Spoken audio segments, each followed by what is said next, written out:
Second.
Oh, I do that.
So we have Deputy Mayor Lackey just turning on his camera here shortly.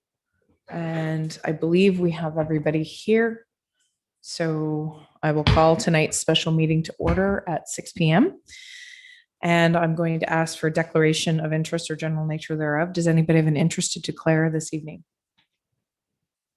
Seeing none, we'll move on with staff reports. And the first report is Administration Report SR-095-21, Request for Proposal ADM 2021-001, Service Delivery Review under the Municipal Modernization Program.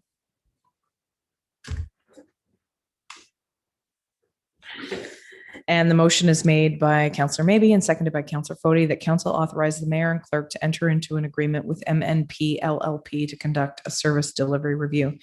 Are there any questions or concerns in regards to this resolution? Go ahead, Councillor Mabey. Thank you, Your Worship, and through you. Are we having anything from the CAO on this one, since it's kind of his? Yep, I can Thing. ask him to come to the podium if say a few words in regards to it. Thank you, Your Worship, and through you.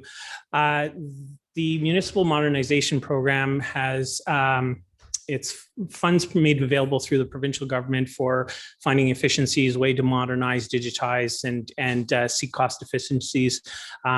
So the provincial government would they've recently changed the program so that first you need to have a third party conduct a study or a review of areas that you are particularly interested in where there would be modernization, and get recommendations and cost savings associated with this.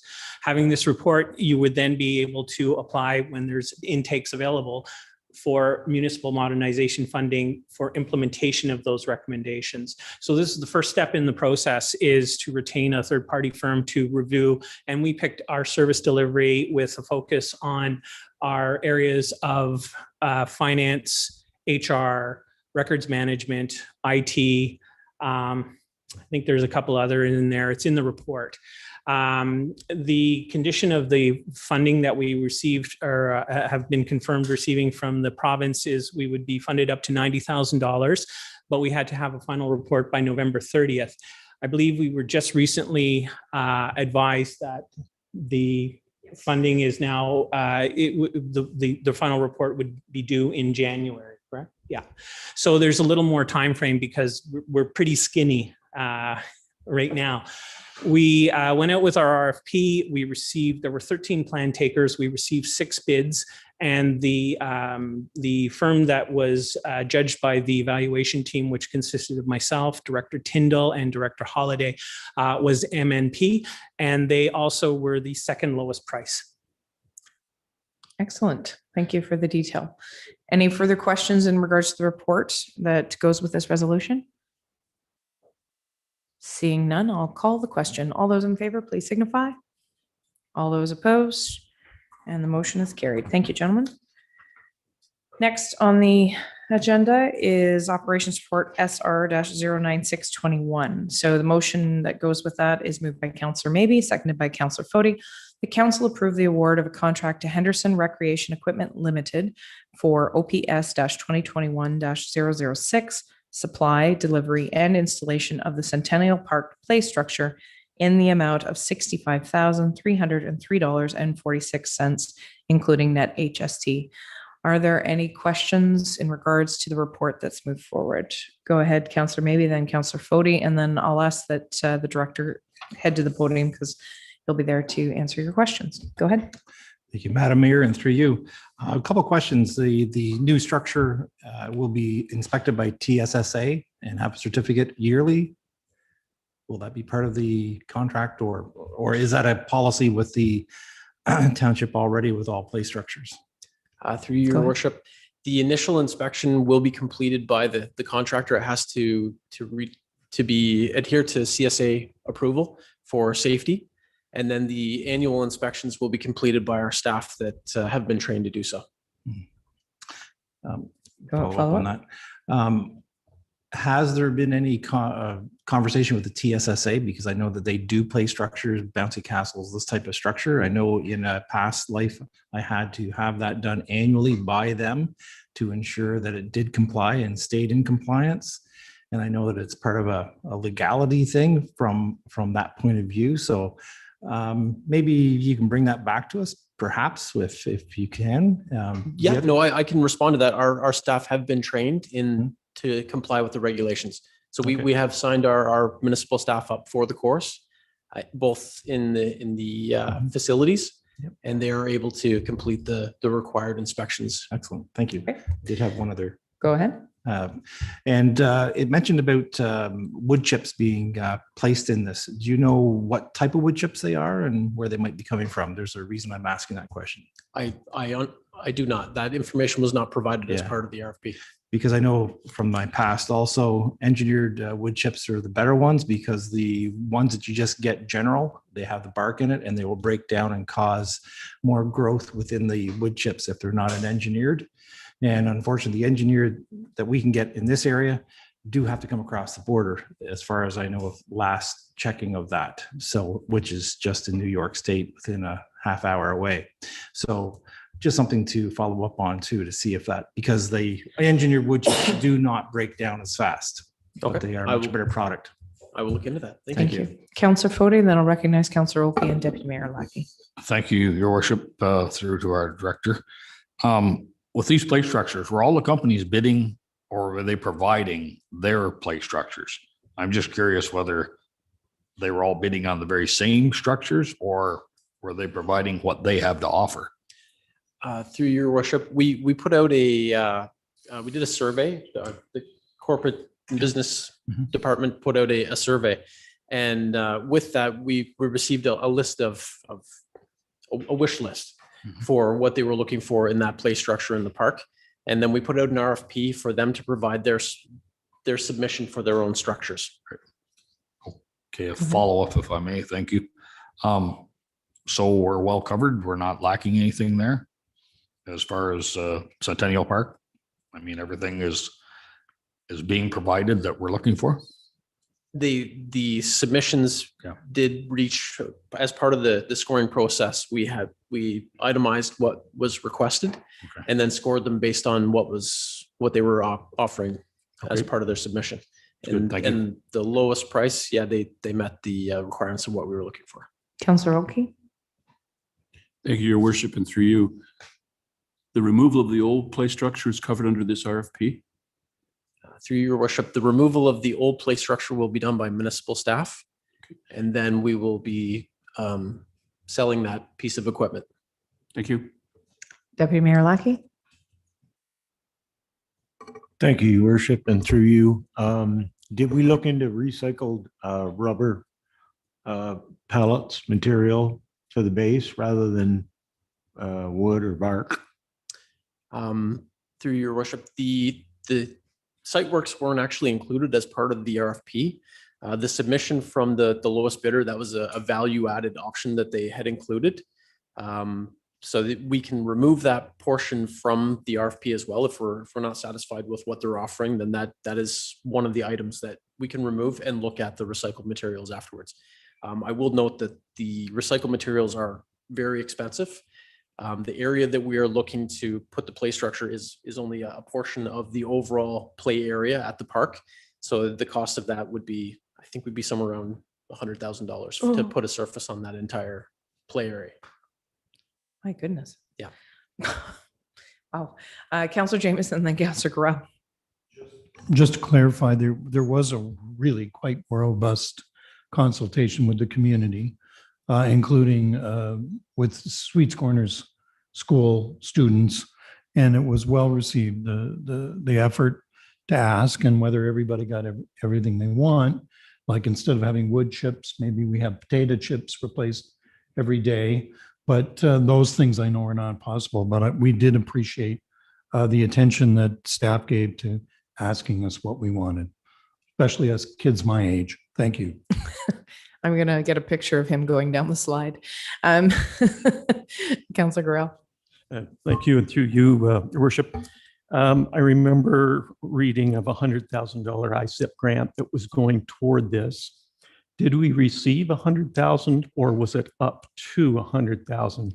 The other factor I remember reading was there was going to be some trail work or pathway work. Was that included? I realize we're only talking about the play structure, but the way the $100,000 came by, are we working on that or is that sitting in a bank somewhere? I think it's there money left over from that grant. Go ahead. Your And where Worship, would it be? the money from the grant, do you want to talk to the grant? It's up to $100,000 with this tender being a portion of that amount of money. So as part of the report, we were looking for approval from council for additional site works as required. That would still be within the confines of that $100,000. So the money has already been received or will be received once we provide proof that we've completed the work, I would assume. Yeah. I don't imagine they give us the money up front. No. Absolutely. Thank you, Your Worship, and through you. We actually just received the contribution agreement yesterday via email, and I'll be bringing that forward to council at the September meeting. It will lay out the fee structure up to $100,000. Typically with these sorts of grants, we put out the money first and submit with our final report, and we would get full reimbursement. When we submitted the grant, we also included signage for the park, which is a risk management sort of function, a small opening to open it. And as alluded to previously, is to repair some of the trail connections. So the existing trails are better connected to the new structure. So Was the word accessible in there, in the press release some months ago? Was accessibility mentioned? Or am I wrong in my thinking? Thank Through you, Your Worship, in fairness, Councillor Gorell, I don't totally recall. The paths when they were originally stalled in the park in 2012, 2013 met the AOTA requirements of that time in terms of the 3-meter width. And as Director Holliday and I were speaking earlier today about some other upcoming grant opportunities and what projects we want to review, which would also be coming forward as part of a council report, we do acknowledge that the paths do need some work there. And so we would be probably working collaboratively to find the best solution to maximize the grant funding. I think that so to maximize that 100,000, what remains, perhaps with some addition, there may be further work done there. So thank you very much. The other thing, just as an other aside, we had already budgeted, I believe, 75,000 for the replacement in this year's budget. So it isn't the cart before the horse. We just haven't got the cart with all the money yet. So once we get that at the next meeting, we'll take that. This money will come out of that 100,000. So slow donkeys. Yeah. There's a joke to be made there for sure. Anyways, are there any other questions in regards to the resolution that's on the floor right now? Seeing none, I'll call the question. All those in favor, please signify. All those opposed, and we're carried. Thank you. Okay, next on the agenda is planning report SR-09721. And the motion is brought forward by Councillor Fody, seconded by Councillor Maybe that 3 readings and final passage be granted to bylaw number 21-041, being a bylaw to accept certain deeds of land and to assume and dedicate the lands for road purposes. Ms. Venditti, did you want to provide clarification? I know that the report is already there, but it's unique. So I feel that it warrants a little overview. Thank you. Through you. So a road widening is a typical condition associated with a consent for a new lot. In our official plan and under the Planning Act, when somebody severs a lot or does any subdivision of land, we have policies that identify in the official plan that the road allowances for a township road are to be 20 meters wide, that the road allowances for a collector road or a county road, it establishes a width of a road allowance, a desired road allowance. So when somebody does a consent for a new lot, that's our opportunity to ensure that if we have a substandard road allowance width in that area, that the width that the municipality needs to achieve the appropriate width for the road allowance is then deeded to the township. So it's only through the subdivision of land that we can do this. And so this is very technical in terms of what's being brought forward to council tonight, because in each of these cases, the lands have already been conveyed to the township. We own them, but they need to be dedicated by bylaw as part of the municipal road allowance. And in the absence of that being done, the resulting lots where the frontage has been taken from the front of them, they don't have public road access because it's just a piece of property in the middle rather than part of the actual road allowance. So it's a technical in terms of the terminology and how you reference the land. It's not part of the roadway until it's dedicated by bylaw. So that's what this is that's being brought forward. I note that there's a couple of older conveyances that were done in 2017 that are included in the list of road widenings that are included in the bylaw tonight.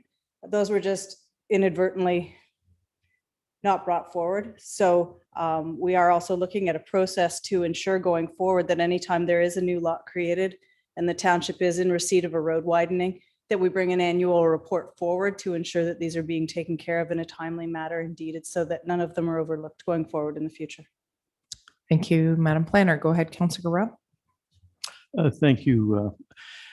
I can understand new lots and subdivision.